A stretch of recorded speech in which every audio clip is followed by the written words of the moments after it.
Alright, what's up YouTube, making a video. I don't do a whole lot of these, mainly just because I don't give a shit about my channel like that. I only make a video whenever I come across something that I can't find online. So, this is a video about the Perst 4. Now, I'm not going to go on about how awesome the Perst 4 is, whatever it is. It's a pretty sweet Russian laser. So, if you have one, and you have a Gen 2 model, which is the one I have, you might come across this problem, you might not, and there is a way to actually fix it. If you do come across this problem and you don't have to send it back to Russia or try and, buy one off somebody off TaxSwap or whatever. So here's the thing. The way you can tell if you have a Gen 3 is your actual switch right here. There's going to be an Allen head screw coming from the top. So it's going to look like this right here, but it's going to be on the top of the switch. Obviously mine doesn't have that. So, oh, and I will show that it still works. Yeah, I'm doing this shit in my closet because that's where my gun safe is. Anyways, so what happened is I was, fucking around, playing with my nods, and I go to flick my switch, and my switch popped off. So if that happened to some of you guys, and you're like, oh shit, what the fuck? Here's the solution. So my switch actually popped off. I found the switch, and I was like, okay, so I look underneath it. Well, underneath this switch is actually some threads where a screw screws in. So there's a screw inside of this part that screws up into the actual switch. So what the problem is with the Gen 2 is underneath this housing right here, it's literally just this little piece right here. There's actually, I'm not going to say, I don't know how long the screw is. It's not too long. But there's actually a screw that comes up. I'm trying to describe this as best I can. There's a screw that comes up, and around that screw is a spring.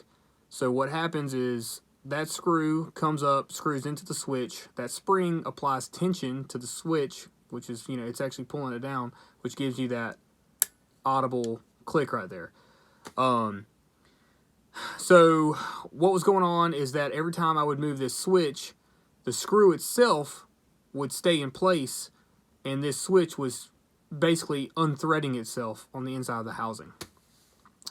Well, all you have to do to fix that is you take this screw out and this screw out, and then you'll have to pop this piece right here off, which is very, very easy. It's very easy. I used a screwdriver that actually was meant for the arms to reading glasses. So it was a tiny itty bitty screwdriver. Stuck it underneath there, popped it up, totally fine. I found the screw and the spring.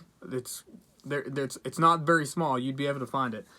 So what you would have to do is, obviously you have to hold the switch down, put the screw in there, or put the spring over the screw, put the screw in there. And what I did is I put some rock set actually on the screw.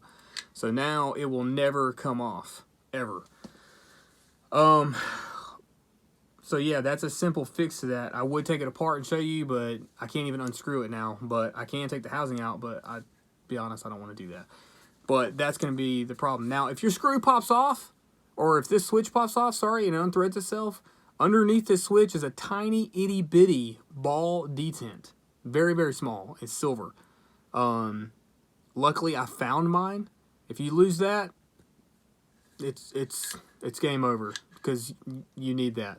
But literally up underneath this screw is a tiny ball detent and some threads where the screw screws in from the inside of the housing. That's it. So if that does happen, if you have a Gen 2, I'm assuming it's not going to happen on the Gen 3s just for the simple fact that they updated it and now the screw's on the outside. But if you have a Gen 2 and that does happen, that's where your issue lies. And if anyone is asking, yes, this is an HK upper. I don't know. I just feel like someone's going to ask, because every time someone sees this, they ask about it. Yeah, it is. But anyways, yeah.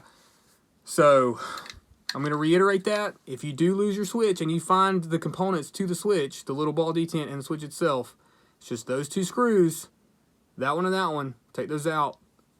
This right here will pop up. You might have to get a tiny screwdriver like I did. This right here will pop up, and you can screw everything back together. I would suggest using rock set or Loctite to put that screw, when you screw that screw back in there, so that way it never happens again. But other than that, I've never had any problems with this. I've ran this through classes. I've got, I don't know how many rounds I've actually got on this thing. I know I've got over 1,000 on the actual laser. Not on this upper, but on this laser itself. Yeah. But so far it's a solid ass laser. I like it better than my PEC 16 that I was issued. While I was in. So, but anyways, that's a whole nother fucking story. So, yeah, if that happens, that's how you fix it.